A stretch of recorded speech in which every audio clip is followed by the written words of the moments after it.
As we continue in our series through the book of Psalms, we're not covering the whole book.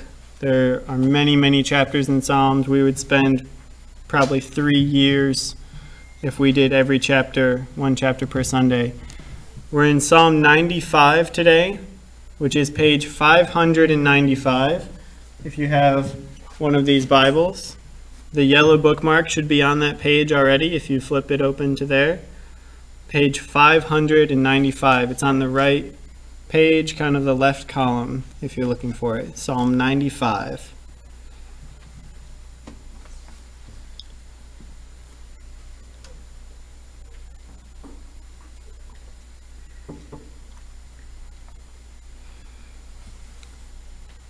Please read with me from the word of the Lord. Come, let us sing for joy to the Lord. Let us shout aloud to the rock of our salvation. Let us come before him with thanksgiving and extol him with music and song. For the Lord is the great God, the great King above all gods. In his hand are the depths of the earth, and the mountain peaks belong to him. The sea is his, for he made it, and his hands formed the dry land. Come, let us bow down in worship. Let us kneel before the Lord our Maker, for he is our God, and we are the people of his pasture, the flock under his care. Today, if only you would hear his voice, do not harden your hearts as you did at Meribah, as you did that day at Massah in the wilderness, where your ancestors tested me. They tried me though they had seen what I did. For 40 years I was angry with that generation. I said, they are a people whose hearts go astray, and they have not known my ways. So I declared on oath in my anger, they shall never enter my rest. So today, Psalm 95, the first few verses might be pretty familiar to you. It's often used as a call to worship type verse at the beginning of a sermon when we're entering God's presence together.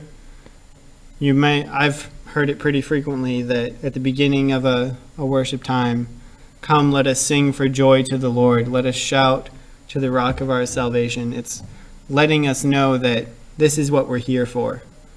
We're here to sing to our God, to shout aloud to him, to extol him, to come before him in thanksgiving. And I was just thinking about this and how we act pretty differently in different company. If you're with your family, you might be relaxed and sharing stories and reminiscing and making jokes and referencing a lot of things that you and your family know that you've done together. If you're at work, you might be using a lot of work terminology that I don't understand if I'm not a mechanic or teacher or dentist. If you're at a meeting of the United Nations and you're in a room full of heads of state, full of world leaders, you might act a little differently than I do when I'm with my son and I'm tickling him and we're making faces at each other and squeaking and laughing. I might not go to the president of France and say, oh, you're the cutest little guy. Oh, I love you so much. It's different company, right? That wouldn't make any sense. That would be a little weird. It might be okay, friends. They're wonderful people. And I also wouldn't go to my son and shake his hand and say, hello, Mr. President. It's an honor to see you. He's my son. Well, you could. You might grow up that way. Exactly. But he'd still be my son, even if that's the case. We act differently in different company. And Psalm 95, the beginning of it, what it's saying is, come, let us sing for joy to the Lord. Let us shout aloud to the rock of our salvation. And I'm just wondering about expressing joy. How do we express joy? One of the most, pure forms of joy that I have ever seen is from kids, right? Kids know how to express joy. They don't care about anything else besides what is making them so joyful at that moment. Smile. Exactly. They smile, they scream, they sing, they dance. You know, they're just letting it all out. They just got the best Christmas gift ever. Or, you know, they're just so happy that they're going to Disneyland. One of my favorite things is to see videos of kids in their elementary schools or junior high schools and having a parent who, you know, is oftentimes a service member, a soldier or sailor, coming home and surprising their kid at school. And oh my gosh, that kid will jump up from their seat and run over to their mom or dad and hug them and scream and cry. And they're just, yeah, they're so happy. They're just so glad that their mom that they missed for so long or their dad that they haven't seen in so long is home. It is just pure joy. And, you know, these are kids in 6th grade, high schoolers sometimes, kids who are very concerned otherwise about how they look and about being cool and about fitting in. But in that moment, it doesn't matter. You know, they're running to their parent. They could not be happier. They're going to look like maybe very silly, tripping and crying. One little kid kind of collapsed on the floor and then got up and like stumbled over to their dad. And in any other circumstance, that kid gets made fun of, right?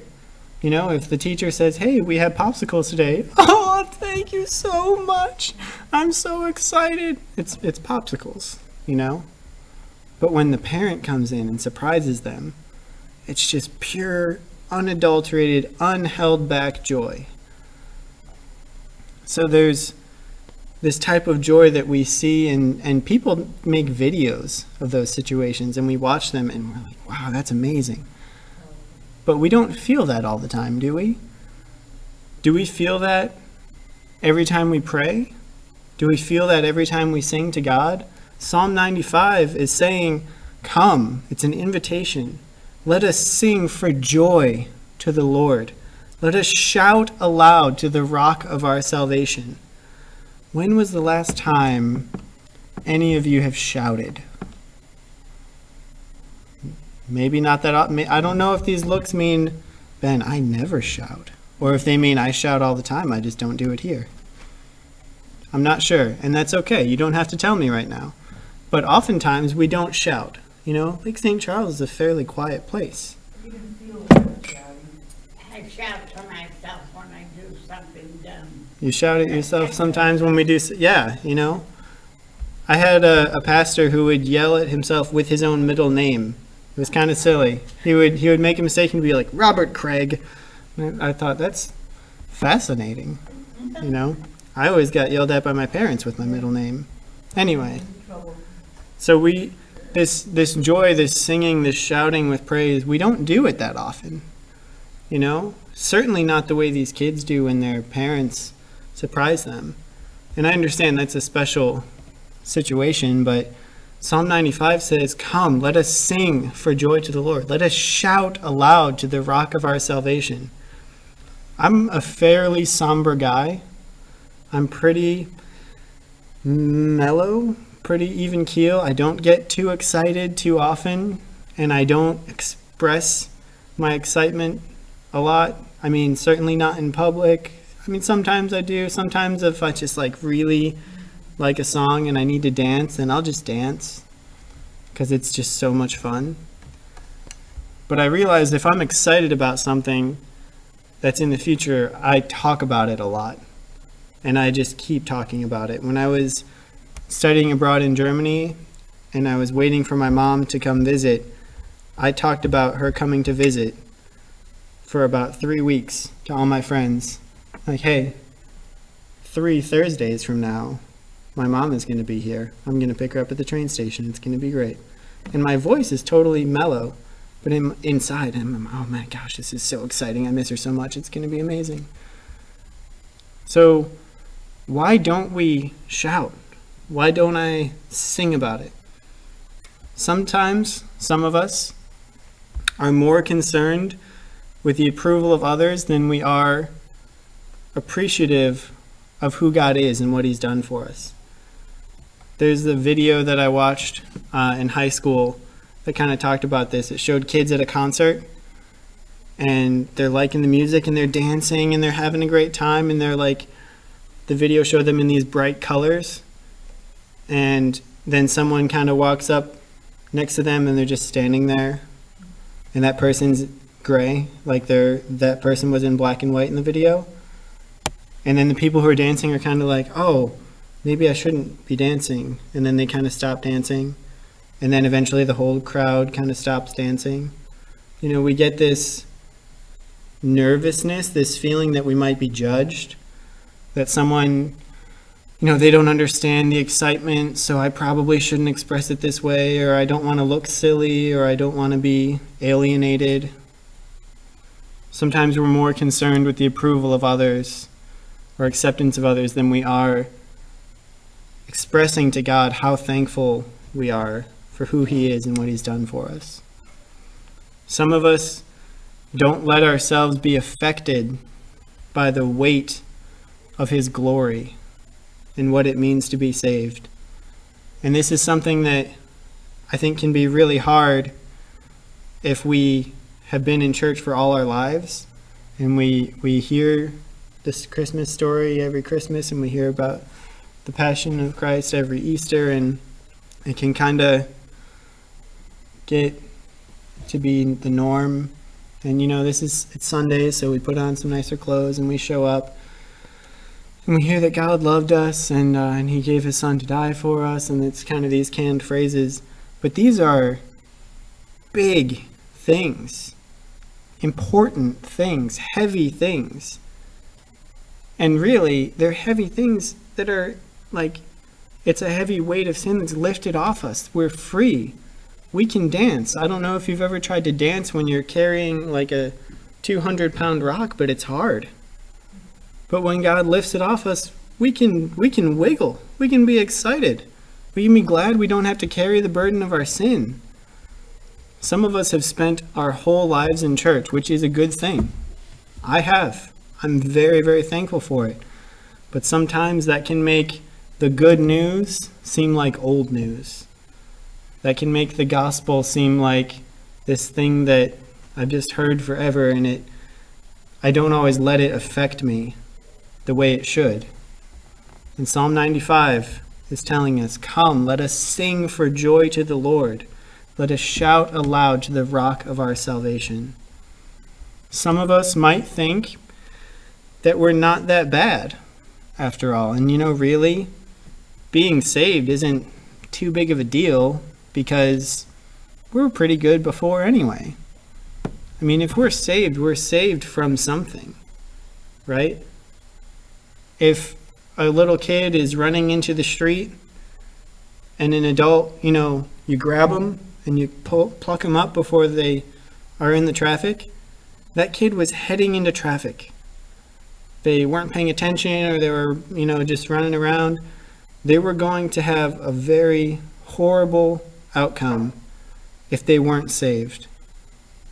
If the one who is bigger and stronger than them didn't catch them. That's what we are. We're the kid. We are headed towards it. And, you know, in that example, the kid isn't paying attention. In our sin, we're just running towards the traffic knowingly. We're thinking, I'm going to do this. This is going to be great. I can handle it. I'm going to run right into this traffic. We're heading towards all the punishment of our sin, but we are saved from that. And that's an amazing thing. Psalm 95 invites us to worship, and it invites us to joy and to reverence. In the last few verses of Psalm 95, well, kind of in the middle, verses 6 and 7, it's very reverent. It's talking about bowing before God. It's talking about kneeling before God. And the basis, the reason for all this, is that he is our God. Come, let us bow down and worship. We have two very different pictures of reaction to God, of being in his presence. We have singing, dancing, shouting, like King David when he was out in his pajamas in the street and he's dancing with all his might to the Lord. And then people in the community are like, man, what's up with the king? He's acting crazy. And he says, like, I will become more undignified than this. You're going to think I'm crazy, but that doesn't even matter. I'm just so thankful to God. We have that in verses 1 through 5, singing, dancing, shouting to the Lord. And then in verse 6, come, let us bow down in worship. Let us kneel before the Lord our Maker. Those are very reverent, very humbling things that show us how amazing God is. Verse 7, for he is our God, and we are the people of his pasture, the flock under his care. Today, if only you would hear his voice. If you were with us last week, we talked about Psalm 23 and how we're his sheep, right? One commentator connects the line, today, if only you would hear his voice, with John 10:27, where he says, my sheep hear my voice, and I know them, and they follow me. So if we're sheep, we need to hear his voice. And it's, the singing and shouting and dancing is great. It's amazing. There's a time for that. But there's a time for us to bow and kneel and be reverent and to hear his voice. I think sometimes in our culture, we're pretty good at bowing and kneeling. I can't say for everyone individually how good we are at hearing his voice personally, but I feel like we could use a little more dancing. How often do we dance in church? Some maybe you're from like a very charismatic background, and that's awesome. I love it. But it's both. Psalm 95 doesn't just say you should show up to church because it's on your calendar. It doesn't just say we should bow and kneel, and it doesn't just say we should sing and shout. We should sing for joy, we should shout to the rock of our salvation, and we should kneel before him as well. We can't do them at the same time. We're limited, but that's why we sing in our worship together. And that's why we have silent prayer as well. So what is it that makes a person shout for joy and sing? It's good news. A kid who gets the good news that their parent who is gone for 6 to 12 months, the good news is their parent is home. They're reunited. That kid is shouting. The good news is that God is the rock of our salvation. Our salvation. We are saved. We were running into traffic and he saves us. What does it mean? It means something big. We're headed for destruction. We were guilty. We were deserving of all the punishment of our sins, but we've been saved. And he is the rock of our salvation. That's why we shout. That's why we sing. I really, really want you to feel this. I want this to hit you. I want it to fill you with joy.